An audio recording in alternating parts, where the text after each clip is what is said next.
여러분 안녕하세요. 찾아가는 새벽기도 시카고 예수사랑교회 조선영 목사입니다. 오늘도 어김없이 찾아오시는 주님의 은혜와 평강이 저와 여러분의 삶에 종일 풍성하기를 기도합니다. 찾아가는 새벽기도는 기쁨의 언덕으로라는 연합감리교회 말씀 묵상집을 본문으로 사용하고 있습니다. 오늘 함께 나눌 하나님 말씀은 신약성경 로마서 3장 23절부터 27절까지 말씀입니다. 제가 읽어드리겠습니다. 모든 사람이 죄를 범하였음에 하나님의 영광에 이르지 못하더니 그리스도 예수 안에 있는 속량으로 말미암아 하나님의 은혜로 값없이 의롭다 하심을 얻은 자 되었느니라. 이 예수를 하나님이 그의 피로써 믿음으로 말미암는 화목제물로 세우셨으니 이는 하나님께서 길이 참으시는 중에 전에 지은 죄를 간과하심으로 자기의 의로우심을 나타내려 하심이니 곧 이때 자기의 의로우심을 나타내사 자기도 의로우시며 또한 예수 믿는 자를 의롭다 하려 하심이라. 그런즉 자랑할 때가 어디 있느냐? 있을 수가 없느니라. 무슨 법으로냐?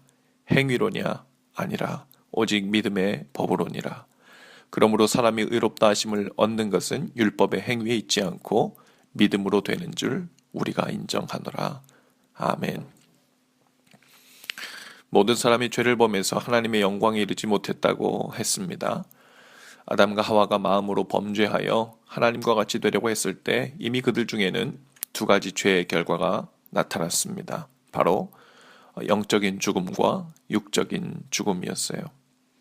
영적인 죽음이란 영원하신 하나님의 영과 분리되는 것을 말합니다. 그래서 아담과 하와 그 후로 태어나는 모든 사람들은 하나님의 영을 더 이상 인식하지 못하고 교통하지 못하는 그런 상태가 되게 되었죠. 그 결과 나는 어디로부터 왔는지, 왜 살고 있는지, 그리고 무엇을 위해 어디로 가고 있는지를 알지 못하고 살게 되는 그런 영적 고통이 모든 인류에게 찾아오게 된 것입니다. 두 번째로는 육적인 죽음이 찾아왔지요. 본래 아담과 하와는 하나님처럼 영원한 존재로 살도록 창조되었지만 죄로 인해 육적인 수명은 일정한 한계를 갖게 되었습니다. 이 두 가지 죽음이 구원자 예수 그리스도를 통해 회복된 것이죠. 영적으로 죽어 있었던 사람들에게 주님은 성령을 보내주심으로 죽었던 우리 영이 다시 하나님과의 영과 다시 합쳐짐으로 연결되게 되었죠. 죽었던 영이 다시 살아난 것입니다. 이제 하나님의 영을 받은 사람들은 마음이란 성전, 즉 영적인 만남의 장소에서 주님과 다시 만나 교제할 수 있게 된 것입니다. 그런가 하면 우리의 육적인 죽음의 문제는 또한 예수님의 부활로 인해 회복이 되었습니다. 죄로 인해 들어온 죽음과 사망이 죽음을 이기시고 부활하신 주님으로 인해 이제 완전히 정복된 것이지요. 그렇게 예수님께서는 부활의 첫 열매가 되셨고 그 뒤를 따라 모든 믿는 자들이 두 번째 열매, 세 번째 열매가 되어져 가는 것입니다. 이렇게 우리는 잃어버리고 깨어졌던 본래 하나님의 형상을 예수님을 통해 회복했습니다. 그러나 그것이 우리의 노력이 아니라 전적인 하나님의 은혜였다고 오늘 보면 말씀하고 있죠. 사람은 유대인이든 헬라인이든 본질적으로 죄로 내달렸습니다. 보통 내달린 것이 아니라 마치 누가 더 많은 죄를 짓는지 내기라도 하듯이 인생을 죄로 물들여 왔습니다. 로마서 3장에서는 인간의 처한 그 죄의 상태가 구체적으로 어떤 모습이었는지를 아주 구체적으로 묘사해주고 있는데요. 10절에서 18절까지의 말씀을 제가 한번 읽어드리겠습니다. 기록된 바 의는 없나니 하나도 없으며 깨닫는 자도 없고 하나님을 찾는 자도 없고 다 치우쳐 함께 무익하게 되고 선을 행하는 자는 없나니 하나도 없도다. 그들의 목구멍은 열린 무덤이요 그 혀로는 속임을 일삼으며 그 입술에는 독사의 독이 있고 그 입에는 저주와 악독이 가득하고 그 발은 피 흘리는데 빠른지라. 파멸과 고생이 그 길에 있어 평강의 길을 알지 못하였고 그들의 눈앞에 하나님을 두려워함이 없느니라. 하나님께서는 이러한 상태에 있는 구제불능의 사람들이 죄를 해결받고 의롭게 되는 길, 오직 한 길을 세워주셨습니다. 율법의 행위로가 아니라 예수님이 우리를 위해 행하신 구속의 사건을 믿는 일, 바로 그 일을 통해서만 의롭게 된다 하셨습니다. 이것은 일종의 죄를 사면받는 일이지요. 그러니 은혜입니다. 그래서 24절에 이렇게 말씀합니다. 그리스도 예수 안에 있는 속량으로 말미암아 하나님의 은혜로 값없이 의롭다 하심을 얻은 자 되었느니라. 이 은혜의 길이 아니면 우리는 죄에서 스스로 빠져나올 재간이 없습니다. 만일 그 일이 사람들 중에 한 사람이라도 가능했다면 주님은 십자가에서 죽으실 필요가 없으셨지요. 이제 우리가 신앙생활 할 때 분명히 깨닫고 흔들리지 말아야 할 사실이 있습니다. 우리를 의롭게 하시는 일은 하나님께서 은혜로 먼저 시작한 일이라는 것입니다. 그리고 우리는 그 은혜의 손길을 잡고 반응하며 따라가는 형식이죠. 나의 노력과 행위의 수준과 완성도를 보면서 하나님께서 우리에게 반응해 주신 사건이 아니라 하나님께서 이미 그 은혜로 우리를 덮어주셨을 때 그것을 믿음으로 받아 반응하는, 주님께서 먼저 행하시고 우리는 그것을 따라가는 형식이 되었다는 거죠. 어떤 사람들은 이 부분을 많이 오해하고 혼동합니다. 나는 아직도 이렇게 죄인이고 허물이 많은 모습인데 이 모습 그대로를 어떻게 의롭다고 인정해 주시겠나. 그리고는 무언가 다른 길이 있을 것이라고 생각합니다. 열심히 노력하고 힘써서 나의 죄의 문제, 죄책감의 문제를 해결하는 방법을 모색하려 합니다. 그러나 그 방법은 이미 실패로 판명났습니다. 그것은 마치 영적으로 밑빠진 독에 물을 채우려 하는 일과 같다고 성경은 이야기하고 있는 거예요. 오래된 영화 중에 닮아야 놀자라는 영화가 있습니다. 거기에 영화배우 박신양이 조폭의 두목으로 나오는데요.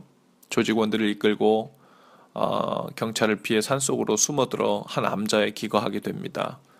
그곳에 있는 스님들과 조폭 조직원들 사이에 긴장감이 흐르게 되고 주지 스님은 이들을 그곳에 머물도록 할 것인지 쫓아내야 할 것인지를 두고 내기를 하게 합니다. 밑이 깨진 독에 그 물을 먼저 하구까지 채우는 쪽이 이기는 것으로 룰을 정했죠. 처음엔 온갖 방법으로 물을 떠다가 밑빠진 독을 채워보려 하지만 가능할 리가 없었습니다. 한참을 그렇게 진을 뺀 후에 좋은 아이디어 하나를 생각해내는데요. 그 밑빠진 독을 들고 뛰어가서는 깊은 연못에 그대로 풍덩하고 던져버린 거죠.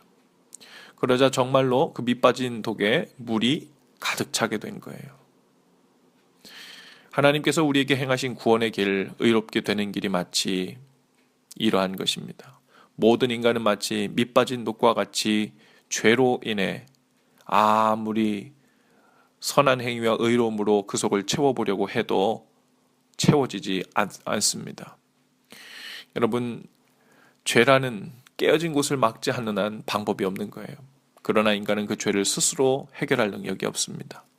그래서 하나님은 예수 그리스도의 보혈로 밑빠진 독과 같은 우리를 통째로 덮어주셨어요. 그 하나님의 사랑의 연못에 우리를 통째로 던져 넣으신 것입니다. 우리의 모습은 여전히 밑빠진 독처럼 구제불능이고 문제가 많지만 그 하나님의 사랑의 연못에 믿음으로 들어가 앉은 사람들에게는 하나님의 의로움으로 채워지는 은혜를 주신 것입니다.